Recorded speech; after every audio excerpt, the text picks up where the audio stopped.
They have taken control. Millions have been murdered. When you're asking for what is the legacy of Marxism, it is the greatest killing machine in all of human history. We're talking a congressional record, 135 million dead due to communism. I think the real number is probably, when you add in abortions, over 500 million.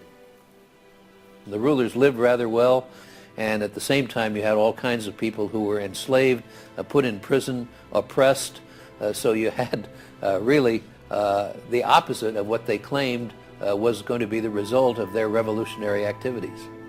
You would think that if the 20th century was the most murderous of centuries, everyone would say, let's find out why.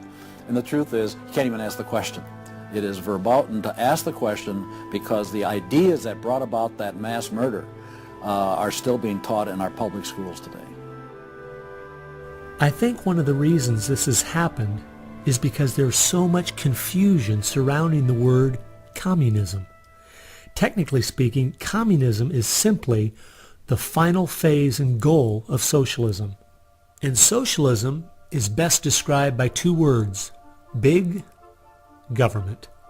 Government controls almost everything, and they use this power to take things by force from one person and give it to another. The liberals in America sincerely believe that this isn't evil at all. It is what will finally make things fair and just. There's only one problem that pulls some of us away from this wonderful utopian vision: history. From history we see that whether it was Hitler's National Socialism or Stalin's Soviet Socialism, socialism by whatever name and in all its forms is the ultimate evil. Sooner or later, it destroys everything in its path: law, morality, family, prosperity, productivity, education, incentive, and finally life itself. The problem with socialism is that it creates the conditions for a Stalin or a Hitler to come to power.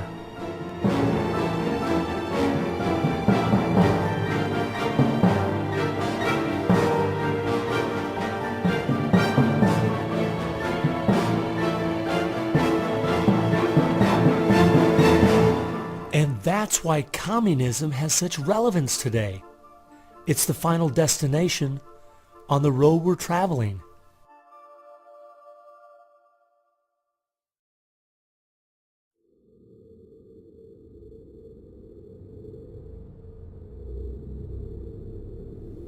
Friedrich Nietzsche tried to convince the world that God was dead. Charles Darwin tried to prove that humans are simply part of the animal kingdom. And Karl Marx realized that the philosophies of Nietzsche and Darwin would legitimize his own philosophy of communism. He knew their ideas would justify the brutality and slaughter that would be necessary to implement communism worldwide.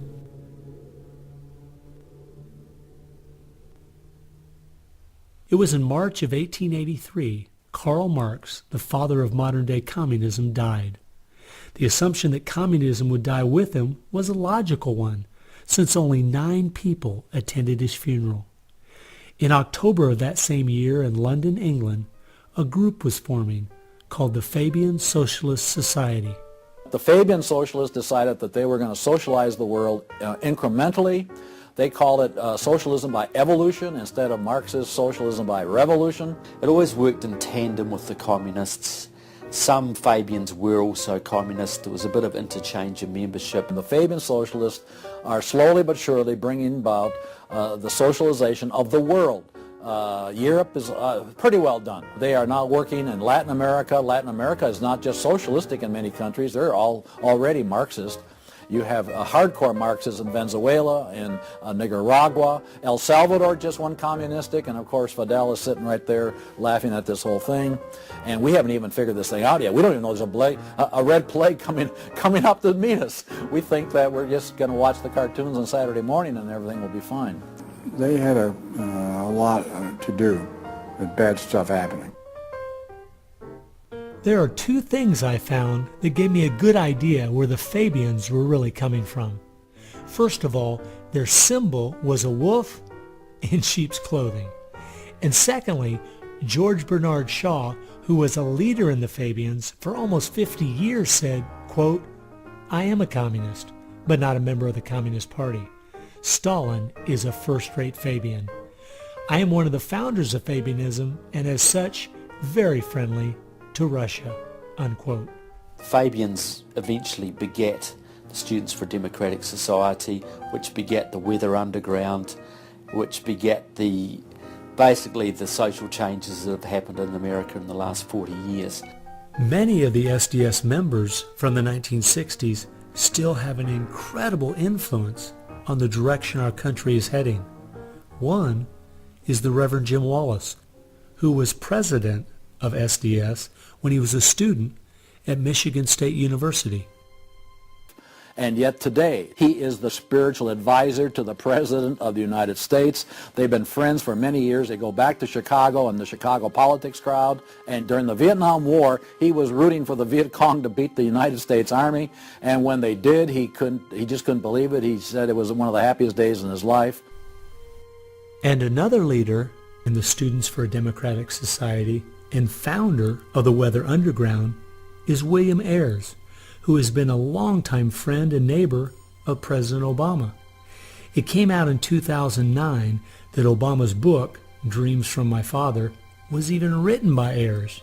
So the influence from the Fabian Socialist Society goes right into the White House.